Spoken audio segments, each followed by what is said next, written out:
యేసుక్రీస్తు నామములో బెతస్తా విడుదల పరిచర్య తరపున మీ అందరికీ ప్రేమపూర్వకమైన వందనాలు. ఈ దిన వాక్య ధ్యానము, మంచి పోరాటము పోరాడము, నిత్య జీవము చేపట్టుము. తిమోతికి రాసిన మొదటి పత్రిక 6వ అధ్యాయం 12వ వచనం.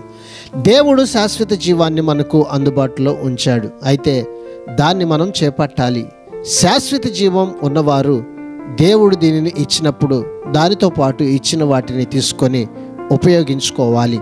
నిజమైన క్రైస్తవ జీవితం అంటే చురుకుగా ఉండడమే, ఊరకే ఉండడం కానే కాదు. క్రీస్తులో దేవుడు మనకు గొప్ప ఆశీర్వాదాలు ఇచ్చాడు, కానీ వాటిని మన హక్కుగా భావించి స్వీకరించి ఉపయోగించుకోవటమే నిజమైన ఆశీర్వాదము. ప్రార్థన.